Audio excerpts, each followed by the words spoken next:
Olá, gente, tudo bom? Voltei para falar sobre um assunto que ainda tem muito medo envolvido nesse assunto, até de cogitar a ideia desse assunto, que é o parto domiciliar.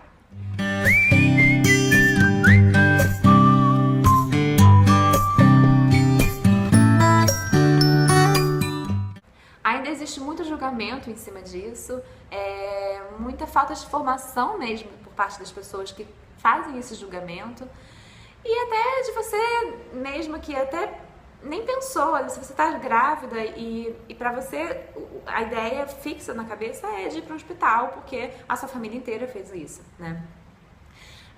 E não tem nada de errado nisso. O que eu venho trazer aqui é um pouco da ideia, desmistificar essa ideia do medo em cima do parto domiciliar, né? Então, que fique claro desde o início que eu não sou nem um pouco contra o parto no hospital, né? Não sou, assim, pró-parto domiciliar, porque, na verdade, cada mulher, né, cada casal, mas principalmente a mulher, né, vai sentir onde que ela vai se sentir mais confortável e segura para parir o seu filho, né? Então, para cada mulher vai ser completamente diferente. Por isso que é importante você se perguntar essas coisas, né? Pensar onde é que você quer que seu filho nasça. Mas, ao mesmo tempo, essa escolha, essa decisão, ela só vai ser uma decisão bem feita, digamos assim, se você tem as informações todas, né? Se a gente desmistifica essa ideia do parto domiciliar, fala um pouco mais sobre o que é o parto no hospital e etc, né? Então é importante que você saiba essas coisas todas para poder decidir melhor onde é que você quer que seu filho nasça. Vou dizer que eu mesma, mesmo doula na Inglaterra, quando eu fiquei grávida, a minha ideia não era ter como para primeiro filho, né? Eu não queria que fosse um parto domiciliar. Porque, enfim, eu tinha os meus preconceitos também na época. E a minha doula chegou e falou assim: você não quer um parto em casa, não? Aí eu falei: não sei, primeiro filho, de repente pro segundo filho, nananã, né? Mas aos poucos, assim, a gente foi conversando, né? E de fato ela me fez mudar de ideia, né? Pra melhor. E eu pensei, e acabei depois, assim, conversando com meu marido, né? Porque também a primeira ideia dele era de que, meu Deus, não, é muito perigoso, né? E a gente foi desmistificando esse perigoso, né? Acabou que meu parto começou em casa, mas teve algumas complicações, então eu tive que ir para o hospital, sem ser uma emergência, mas foi uma indicação, teve um motivo lá específico que foi uma indicação de ir para o hospital e eu continuei com o meu parto no hospital. Isso é assunto para um outro vídeo, um dia eu vou falar um pouco sobre o meu parto para vocês, tá bom? Mas por enquanto, assim, eu queria falar então sobre essa coisa do parto domiciliar. Então, primeiro de tudo, o parto não é uma coisa perigosa, né? Não é uma doença, obviamente, e não é um risco, né? É claro que existem gravidezes de risco e esses são assuntos, é outra história, né? Mas se você tem uma gravidez que não tem risco nenhum, pressão normal, o bebê está desenvolvendo tranquilamente, né? Você não tem nenhum histórico de nenhuma dificuldade específica, né? Enfim, é uma gravidez de baixo risco, né? São dessas gravidezes que a gente está falando, né? São dessas gestações de baixo risco que a gente está falando para indicações de um parto domiciliar, né? Porque o parto domiciliar vai sim ter a figura seja do obstetra ou da enfermeira obstetra, desculpa, ou da obstetriz, né? Então, e pode ter ou não a presença da doula, isso vai ser por conta da decisão do casal. Mas não estamos falando de partos sem assistência de alguma equipe profissional. Estamos falando de partos domiciliares com uma assistência de equipe profissional, né, da sua escolha. Então, assim, o que acontece é que não é perigoso, por quê? Você começa sempre, qualquer mulher que vai ter o parto no hospital vai começar com o seu trabalho de parto em casa, de qualquer maneira. E a indicação é que você fique o máximo de tempo em casa antes de ir para o hospital, caso sua escolha seja de um parto no hospital.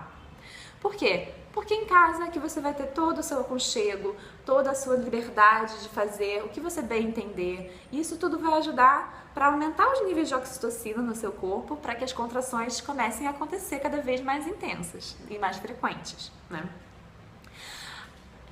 Então, quando você vai para o hospital, é natural que tenha uma queda no nível de oxitocina, um aumento no nível de adrenalina e tenha uma certa interrupção no trabalho de parto, né?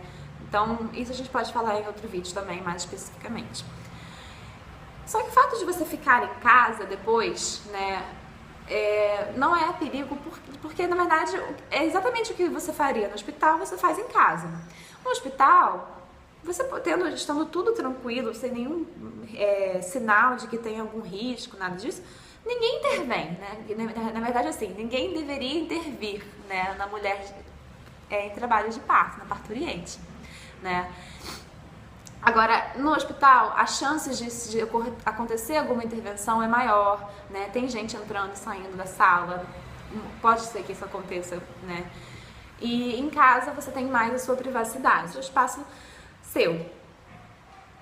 E o que acontece é que a equipe profissional vai estar ali de olho, vai estar ouvindo o seu bebê, vai estar observando você, vai estar em conversa com, né, vai ter esse diálogo e analisando se achar que que há alguma possibilidade de que não está indo de acordo com como deveria estar indo, né, para que haja um parto normal.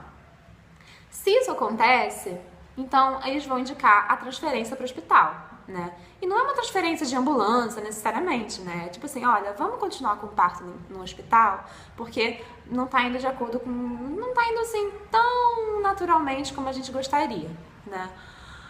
Nesse caso, vai para o hospital, assim como você teria interrompido tudo para ir para o hospital de qualquer maneira, né? E no caso de uma emergência, é uma emergência, chama-se ambulância, e aí é uma emergência como poderia acontecer em qualquer outro lugar. E, na verdade, essas emergências são muito raras, né? De fato acontecer uma emergência de vida ou morte, isso mesmo no hospital é uma coisa muito rara de acontecer, né? Ainda mais se você teve uma gravidez, ainda mais se essa é uma gestação de baixo risco. Aí muita gente fala assim, mas em casa eu não tenho a analgesia, se caso eu mude de ideia, né? De fato você não tem. Mas é importante medir, né, de que quando você está podendo agir da maneira que você quer, andar por onde você quer, entrar no chuveiro, sair do chuveiro, ficar nua sem achar que tem alguém te olhando, sem se sentir observada nas suas ações, né? Isso tudo, gente, contribui imensamente para que o seu trabalho de parto não precise de analgesia, né?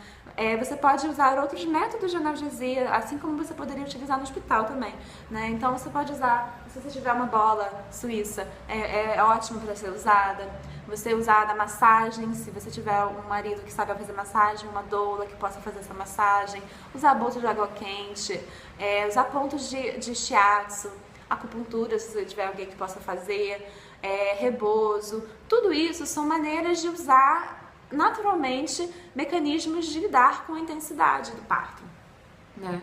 Isso tudo fica muito mais fácil, muito acessível se você está em casa. E, gente, a ideia de privacidade, de fato, é uma coisa que não tem preço, né, para o trabalho de parto. Se você pensa nos animais, por exemplo, né, os animais no meio da selva, eles vão se colocar num espaço em privacidade para poder parir. Se eles se sentem ameaçados de alguma forma, eles interrompem o processo de trabalho de parto, fogem, para depois, quando se sentirem em lugar, em privacidade, continuarem com o trabalho de parto, né? Então, assim, você se sentir em privacidade diz muito, porque você tem a chance de aumentar o nível de oxitocina. Quanto mais relaxado você estiver, você aumenta o nível de oxitocina. E isso é que vai fazer com que você tenha um trabalho de parto que corra dentro de um fluxo, né? Enfim, gente, eu adoro parto em casa, né? Eu de fato acho que as pessoas ficam muito mais à vontade, elas não se sentem observadas, não tem uma pressão de quanto tempo tá levando, né? Você pode deitar na sua própria cama, você pode usar de todos os aparatos que você tem na sua casa.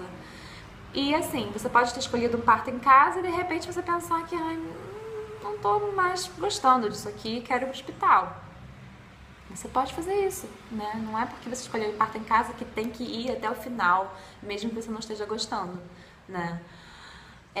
Enfim, gente, teria muitas coisas pra falar, eu não quero fazer um vídeo enorme, mas eu queria muito que vocês me mandassem perguntas, né? Ou até me mandassem relatos de trabalho de partos domiciliares, que seria lindo de poder colocar aqui, até para as pessoas que estão pensando, né, na possibilidade, ou até que nunca pensaram na possibilidade, mas terem relatos aqui do Brasil mesmo, né? Como é que foi essa experiência de trabalho de parto e parto, né? O nascimento do bebê de vocês em casa.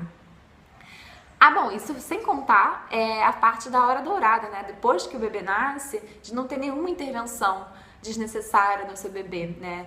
O seu bebê fica contigo direto e vocês já estão em casa, né? Isso também não tem preço, né? Porque é muito protocolo de muitas maternidades que o bebê seja levado para ser pesado, para ser, enfim, medido, para ser analisado pelo pediatra longe da mãe, né? E depois volta. Ou muitas vezes ainda tem berçários, né? Então, isso tudo afasta o bebê da mãe e dificulta depois, talvez possa dificultar a amamentação, né? Essa formação de laços que é tão importante dessa hora dourada depois que o bebê nasce, né? Então, peço muito, muito, muito que vocês possam compartilhar esse vídeo, que vocês me mandem relatos, que seria lindo de ler. Eu adoro ver relatos de partos, partos domiciliares, partos em hospitais, né? Qualquer parto, eu adoro ver relatos, tá bom? Se vocês puderem compartilhar, seria muito legal. Beleza, gente? Tchau, tchau. Não esqueçam de curtir.